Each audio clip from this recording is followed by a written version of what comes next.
só que interessante.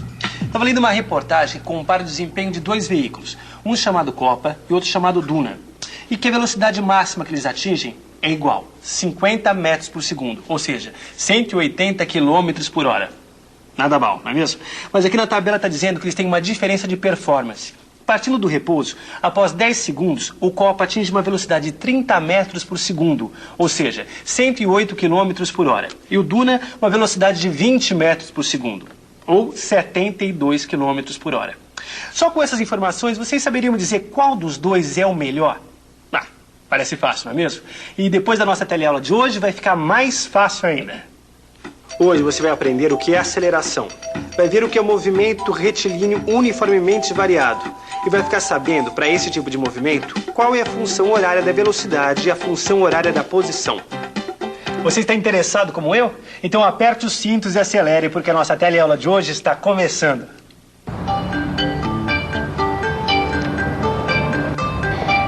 Essa comparação entre o Copa e Duna é perfeita para as coisas que a gente vai estudar hoje, Rosinha. Só que eu não entendi direito como foi feita essa comparação. A velocidade máxima eu entendi. Mas esse negócio de velocidade depois de 10 segundos é meio confuso. E você, entendeu? Então presta atenção porque isso precisa entender. É o seguinte, os dois veículos estão parados. Então quer dizer que a velocidade deles é igual a zero. Daí um juiz dá o sinal e dispara o cronômetro. Os dois estão numa pista reta. Então, os dois veículos arrancam. Depois de 10 segundos, os veículos atingem velocidades diferentes. Um atingiu 30 metros por segundo e o outro atingiu 20 metros por segundo. Agora eu entendi. Muito bem. Só que nessa história existem dois fatos muito importantes. Logo depois da largada, a velocidade dos veículos deixou de ser nula. Quer dizer, no movimento desses veículos, houve uma variação de velocidade.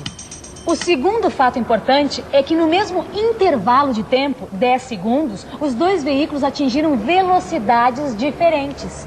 Peraí. Você está relacionando duas grandezas, a variação de velocidade e o tempo gasto nessa variação, é isso?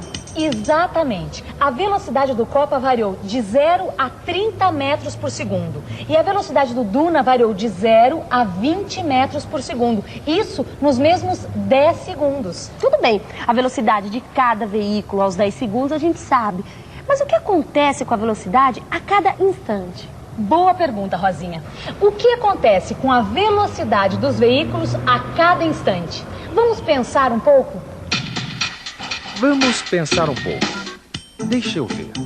Para responder essa pergunta, é preciso ter uma tabela com os valores marcados nos velocímetros dos veículos em vários momentos do teste. Aí está a resposta. Tanto a velocidade do Copa como a do Duna vão aumentando conforme o tempo passa. E olha só, depois do instante zero, a velocidade do Copa é sempre maior. Quer dizer, o Copa arranca mais rápido. Você sabe como é que se chama essa grandeza que relaciona a variação de velocidade e tempo? Aceleração. Variação da velocidade com tempo é aceleração. Muito bem! Parece que está na hora da gente conhecer uma nova grandeza física. Uma grandeza que relaciona a variação de velocidade e o tempo. É isso mesmo, está na hora da gente conhecer a aceleração. Aceleração é uma medida da variação da velocidade de um corpo num certo intervalo de tempo. A medida da variação da velocidade num intervalo de tempo. Não, tudo bem, o conceito eu entendi. Mas eu queria ver na matemática mesmo. Como é que a gente calcula a aceleração? Bom, para isso, Rosinha, nós precisamos usar essa tabela aqui, onde nós temos a velocidade a cada instante. Entendeu? Bom, nós vamos ver a variação da velocidade do Copa entre os instantes T1 igual a 2 segundos e T4 igual a 8 segundos. Bom, nós temos que V1 é igual a 6 metros por segundo e V4 é igual a 24 metros por segundo. Ou seja, nós temos que a variação de velocidade, ΔV, é igual a V4 menos V1. E nós temos que a variação de tempo, ou seja, ΔT, é igual a T4 menos T1. Entendeu?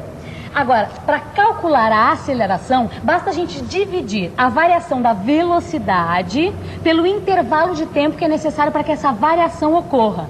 Então, quer dizer, nós temos que a aceleração é igual a ΔV sobre ΔT. Então, a aceleração do Copa é igual a V4 menos V1 sobre T4 menos T1. Substituindo os valores, nós temos 24 menos 6 sobre 8 menos 2. Fazendo as contas, 18 sobre 6, que dá 3. 3 o quê, Maristela? Excelente pergunta, Rosinha.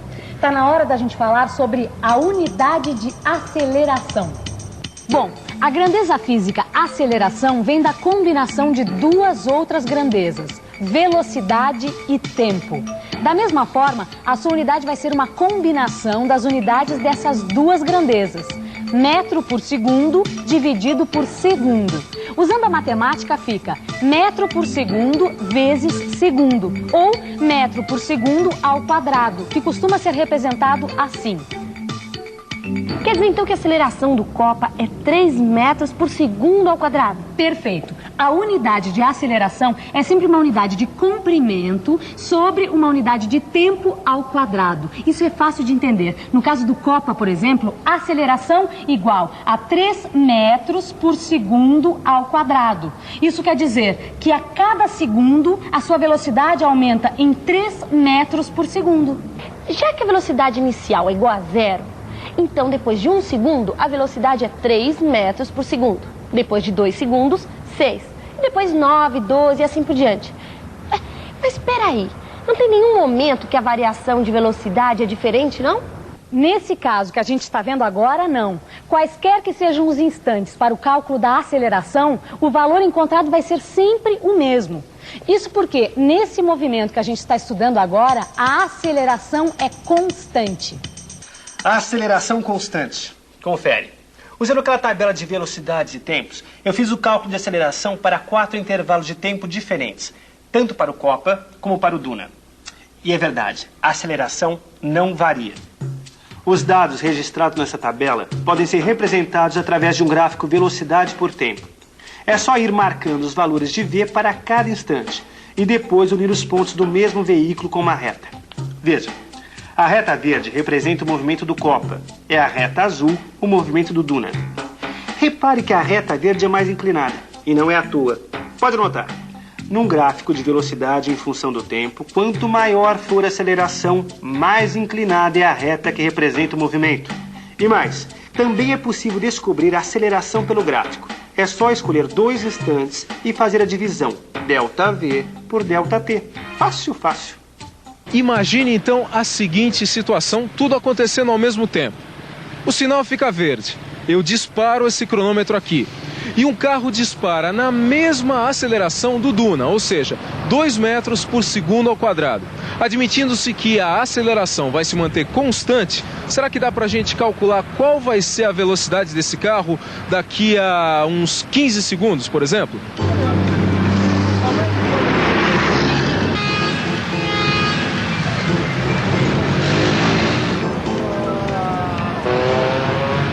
Segundos. E aí, dá pra gente descobrir que velocidade está aquele carro agora? É claro que dá. É só a gente usar a função horária da velocidade para esse tipo de movimento com aceleração constante. E para descobrir essa função é muito simples.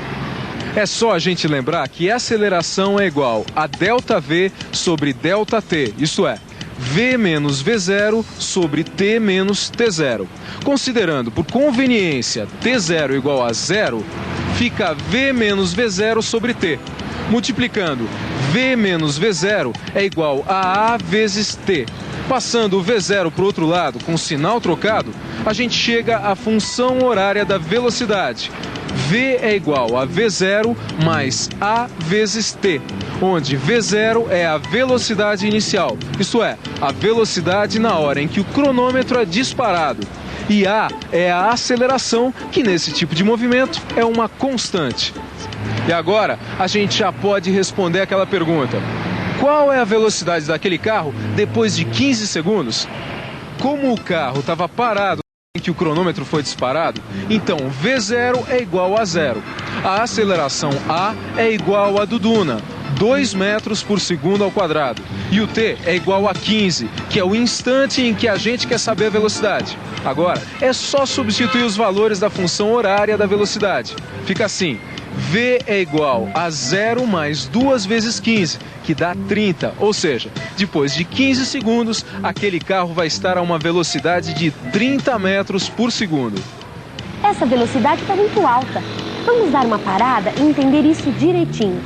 Na última teleaula, a gente estudou o movimento retilíneo uniforme, aquele movimento em que a velocidade é constante, que é o caso do movimento dessa gota. Agora a gente está estudando o movimento também retilíneo, só que a velocidade varia. Esse movimento não tem nome, não? É claro que tem. Como a aceleração é constante, a velocidade varia sempre da mesma forma. Por isso, esse movimento se chama movimento retilíneo uniformemente variado. Eu me lembro que no movimento retilíneo uniforme, a gente podia prever a posição da gota a cada instante. E no movimento retilíneo uniformemente variado, isso também pode ser feito? Pode, mas para isso a gente tem que conhecer a função horária da posição para esse tipo de movimento. Você quer saber? Então lá vai. X é igual a x0 mais v0 vezes t mais meio a vezes t ao quadrado. E não precisa se assustar que todo mundo aqui é conhecido. O x0 é a posição inicial e o v0 é a velocidade inicial, quer dizer, a posição e a velocidade no momento em que o cronômetro é disparado. E o a é a aceleração. Bom, agora a gente pode saber a posição que o corpo com aceleração constante vai ocupar em qualquer instante. É verdade. Olha só, eu já calculei a posição que o Copa vai estar depois de 10 segundos. Para facilitar, eu escolhi como origem do eixo das posições o ponto de largada. Então, x0 é igual a 0. Como o carro está parado, então v0 também é igual a 0. Bom, a aceleração do Copa a gente já calculou, que é 3 metros por segundo ao quadrado. E o t é igual a 10 segundos, que é o instante em que a gente quer saber onde o carro vai estar. Aí é só substituir os valores na função horária e fazer os cálculos, que eu já fiz. Então, aos 10 segundos, o carro vai estar a 150 metros do ponto de largada. Muito bem, Rosinha. E se você calcular várias posições para vários tempos e construir um gráfico de posição por tempo, você sabe que gráfico vai dar? Uma reta? Vamos ver? No caso do Copa, o gráfico ficaria assim. Ligando os pontos, temos uma parábola. Repare que quanto mais se avança no tempo, maiores são os deslocamentos. Isso indica que a velocidade está aumentando. E é por isso que a gente diz que esse é um movimento acelerado. Confere, é uma parábola mesmo. Agora eu quero ver se o mesmo acontece com outro veículo, o Duna. Pode conferir que eu garanto. E que tal a gente conferir tudo que a gente aprendeu nessa teleaula? E atenção, se liga aí que é hora da revisão. Na teleaula de hoje, você aprendeu uma nova grandeza física, a aceleração, que é uma medida da variação da velocidade de um corpo num certo intervalo de tempo. Viu que, matematicamente, a aceleração é calculada dividindo a variação de velocidade pela variação de tempo, ou seja, ΔV sobre ΔT. E viu que a unidade da aceleração é uma unidade de comprimento dividida por uma unidade de tempo ao quadrado. Metros por segundo ao quadrado, por exemplo. Você também ficou conhecendo a função horária da velocidade para movimento com aceleração constante. E viu que esse tipo de movimento é chamado de movimento retilíneo uniformemente variado, já que sua velocidade varia de maneira uniforme. Por último, você entrou em contato com a função horária da posição para esse tipo de movimento, que permite prever a posição do corpo em qualquer momento. Agora, para você saber mais sobre esse assunto, você precisa dar uma boa olhada no seu livro de física.